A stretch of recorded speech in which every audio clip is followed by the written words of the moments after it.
ঢাকা শহরে অবস্থা এমন হয়েছে, ঘরে ঘরে ডিভোর্স শুরু হয়েছে। ডিভোর্স, তালাক।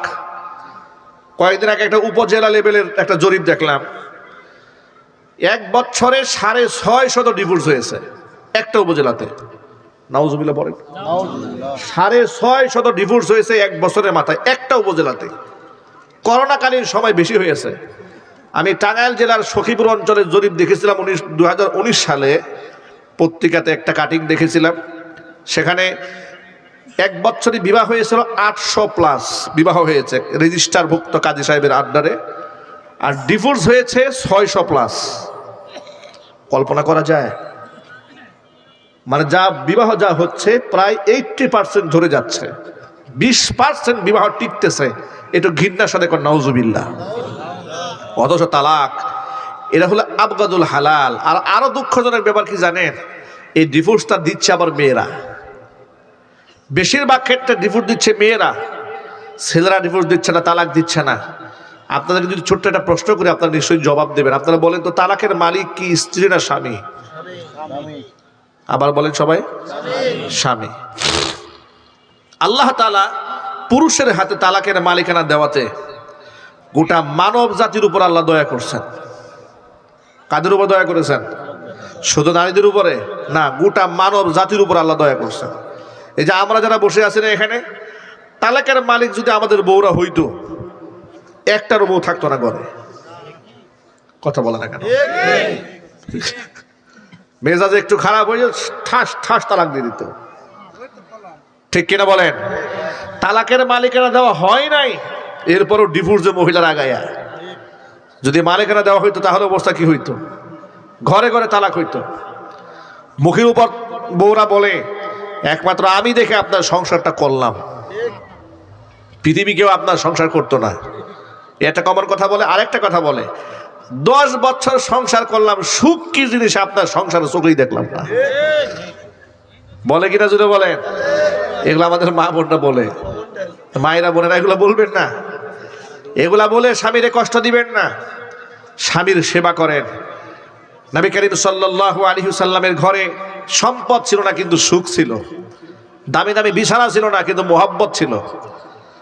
এই যে আমরা আমাদের স্ত্রীদেরকে কত কিছু কিনে দেই, কত অর্নামেন্টস কিনে দেই, গহনা কিনে দেই, লাক্সারিয়াস লাইফ লিড করার জন্য কত সুন্দর সুন্দর মেকআপ কিনে দেই, পারফিউম কিনে দেই, ঠিক না ভাই? কিন্তু দেখেন, নবী করিম সাল্লাল্লাহু আলাইহি ওয়াসাল্লাম নিজের স্ত্রীকে দামি দামি কাপড় দিতে পারেন নাই, 3-4 দিন খানাও খেতে পারেন নাই, কিন্তু বিনিময়ে সংসারে কোনো অশান্তি ছিল না। একটা হাদিস বলি, আপনারা আন্দাজ করতে পারবেন। নবী করিম সাল্লাল্লাহু আলাইহি ওয়াসাল্লাম দরজার সামনে উঠানে বসে নিজের জুতা সেলাই করতেছিলেন নিজের হাতে। সুবহানাল্লাহ কোন। রহমতের নবী নিজ হাতে জুতা সেলাই করছেন। বাহির থেকে রৌদ্রের আলো এসে হুজুরের চেহারার মধ্যে পড়েছে। আর রাসূলের চেহারা তো ছিল পৃথিবীর 1 নাম্বার চেহারা, যার সাথে পৃথিবীর কারো তুলনায় চলে না। জুড়ে কোন আল্লাহু আকবার। উম্মুল মুমিনিন মা আয়েশা রাদিয়াল্লাহু তাআলা আনহা, আল্লাহর নবীর চেহারার উপর যখন রৌদ্রের আলো পড়ছিল, হুজুরের চেহারাটা যেন আরো চমকাচ্ছিল। শামাইলে তিরমিজির মধ্যে এসেছে, আল্লাহর হাবিবের চেহারা, এই ভুরুটা কালো কুচকুচে ছিল, মুখটা একদম দাড়ি ভর্তি ছিল, চাপ দাড়ি। নাভি থেকে বুক পর্যন্ত এই যে টানা একটা পশমের চিকন রেখা ছিল, বুক ভর্তি পশম ছিল না। দেহের স্ক্রিনটা ছিল শিশু বাচ্চাদের মতো কোমল। শরীরে অতিরিক্ত কোনো মেদ ভুঁড়ি ছিল না। অনেক লম্বাও ছিলেন না, অনেক খাটোও ছিলেন না, একেবারে সাদাও ছিলেন না, কালোও ছিলেন না, লালও ছিলেন না। এর মানে হচ্ছে রাসূল পাক সাল্লাল্লাহু আলাইহি সাল্লামকে আল্লাহ এমন একটা রং দিয়েছিলেন, পৃথিবীর এক শব্দে তার বর্ণনা করাই সম্ভব ছিল না। চিৎকার দিয়ে এখন আল্লাহু আকবার। মা আয়েশা রাদিয়াল্লাহু তাআলা আনহা হুজুরকে ডেকে বলেন, ইয়া রাসূলুল্লাহ, কবিতার ভাষায় পৃথিবীতে সৌন্দর্যতার যে প্রশংসা, যে নমুনা তিনি পেশ করেছেন, আমার তো মনে হয় পৃথিবীর সমস্ত কবিদের সমস্ত সৌন্দর্যতা এবং প্রশংসার ভাষা একমাত্র আপনার চেহারার জন্যই প্রযোজ্য। মা আয়েশা রাসূলের প্রশংসা করে হুজুরের মনটা ভরে দিয়েছেন।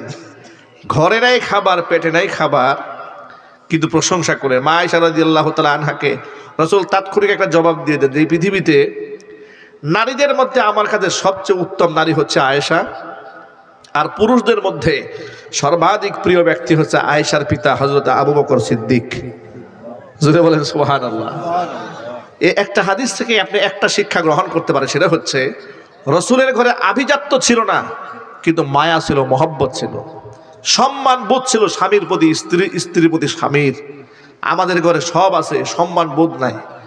আমরা কেউ কাউকে গুনি না, গুনায় ধরি না, 2 পয়সার দাম দেই না। আমরা স্বামীরাও আমাদের স্ত্রীর উপর জুলুম করি, আমাদের স্ত্রীরা আমাদের উপর জুলুম করে। ঠিক না ভাই? ঠিক। এরা তওবা উভয়কে করা উচিত। আমাদের মা বোনরা আজকের মাহফিল থেকে তওবা করবে, আমরা যারা স্বামী আছে আমরাও তওবা করব। মনে রাখবেন, শুধু মুখে দাড়ি, মাথার মধ্যে পাগড়ি আর গায়ে জুব্বা পরলে সুন্নতি আমলওয়ালা হওয়া যায় না। দেশের সুন্নত আনা সহজ, কিন্তু নিজের ব্যক্তিকে সুন্নতের আলোয় আলোকিত করা বড় কঠিন। ঠিক কিনা বলেন? দেশ দিয়ে তো সুন্নত যে কেউ নিতে পারে, যে কেউ এটা ধারণ করতে পারে, কিন্তু আমলের উপর সুন্নতে চলে আসা এত সহজ ব্যাপার নয়। আমরা যদি আমাদের স্ত্রীদের সাথে সুন্দর আচরণ করতাম, তাদের হকগুলো আদায় করতাম, তাহলে আমাদের এই মনোমালিন্যতা হতো না, এত ডিভোর্স এবং তালাকের সংখ্যা বাড়তো না সমাজে। আমরাও আমাদের স্ত্রীর উপরে জুলুম করেছি। আমরা আজকের পর থেকে আমাদের স্ত্রীদেরকে তাদের হকের ব্যাপারে যত্নবান হব, বলেন ইনশাআল্লাহ।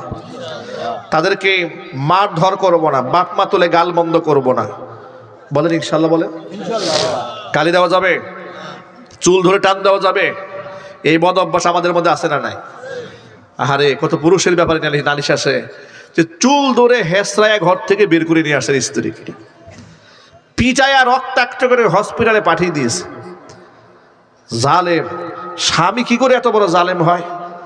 এক বিছানায় থেকে, এক প্লেটে খাবার খেয়ে, 10-12 বছরের মহব্বতের সংসারে পিটায়া হসপিটালে পাঠিয়ে দিয়েছে বউকে। মেজাজ খারাপ হয়ে গেছে। সামান্যতম রান্না করার ক্ষেত্রে লবণ একটু কম হলো কেন, ঝাল একটু বেশি হইলো কেন, এটা নিয়ে ঝগড়া। এরকম স্বামী নাই ঘরে? আল্লাহ যেন হেদায়েত দান করে, জোরে করে আমিন।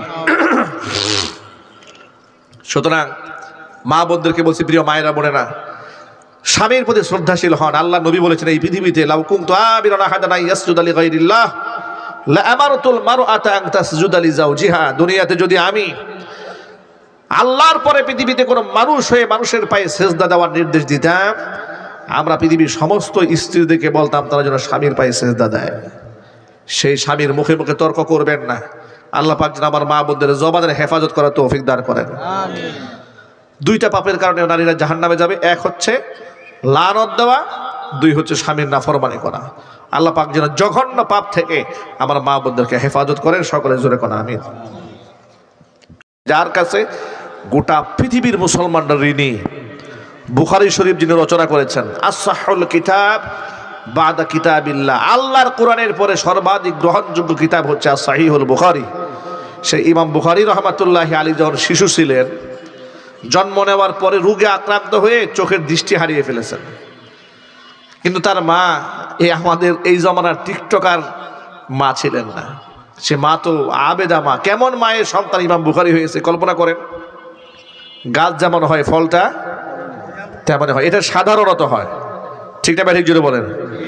গোবরেও পদ্ম ফুল ফোটে, কিন্তু সাধারণত গাছ যেমন হয় ফলটা তেমন হয়। বুখারী রাহমাতুল্লাহি আলাইহির মা সন্তান যখন দৃষ্টি হারিয়ে ফেলেছেন,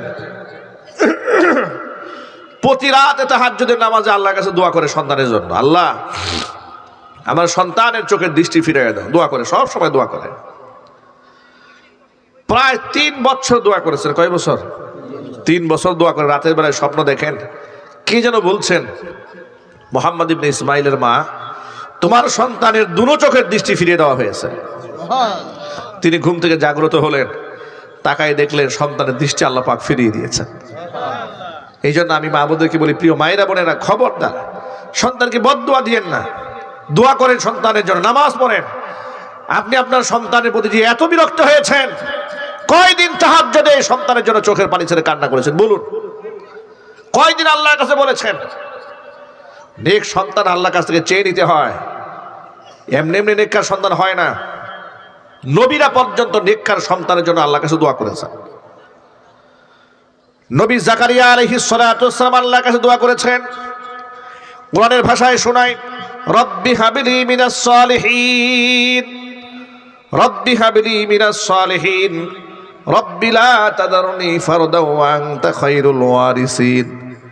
নবীদের দোয়া, আল্লাহ নেককার সন্তান দান করো, নেককার সন্তান দান করো। দোয়া না করলেও যদি নেককার সন্তান পাওয়া যেত, নবীরা আল্লাহর কাছে নেককার সন্তানের জন্য দোয়া করতেন না। ঠিক না ভাই? ঠিক জুড়ে বলেন। যদি পরিবেশেই সন্তান নেককার হয়ে যাওয়া যেত, নবীদের তো গুনার পরিবেশ ছিল না, নবীরা গুনাহ করতেন, তাহলে সেই নবীরা কেন আল্লাহর কাছে দোয়া করেছে, আল্লাহ আমাকে নেককার সন্তান দান করো? এর মানে নেককার সন্তান আল্লাহর কাছে ভিক্ষা চাইতে হয়, চেয়ে নিতে হয় আল্লাহর কাছ থেকে। হে আল্লাহ, আমরা এখানে যারা বসে আছি, আমাদের সবারই কম বেশি ছেলে মেয়ে আছে, আল্লাহ পাক যেন আমাদের সকলের সন্তানদেরকে নেককার সন্তান হিসেবে কবুল করেন। আমিন। এই জন্য ভাইরা, আমরা বদদোয়া দেব সন্তানদেরকে? রাগ করলে গাল বন্ধ করব না, আমরা হেদায়েতের দোয়া করব। বলেন ইনশাআল্লাহ। আল্লাহ নবী বললেন, দুইটা পাপের কারণে অধিকাংশ নারী জাহান্নামে যাবে। এর মধ্যে এক নাম্বার হচ্ছে তুকসিরনাল লানাম, বেশি বেশি লানত দেওয়ার কারণে। দ্বিতীয় নাম্বার কারণ লিতাকফুরনাল আশির, স্বামীর নাফরমানি করার কারণে। স্বামীর অবাধ্য হওয়া, এটা একটা ট্রেন্ডিং এ পরিণত হয়েছে বর্তমান জমানায়। মহিলারা স্বামীর মুখে মুখে তর্ক করে, স্বামী এক ধমক দিলে স্ত্রী দেয় তিনটা। যদি পাবনায় মনে হয় এরকম শুরু হয় নাই? হ্যাঁ, এটা কি পাবনাতে শুরু হয়েছে? পাবনাতে বেশি।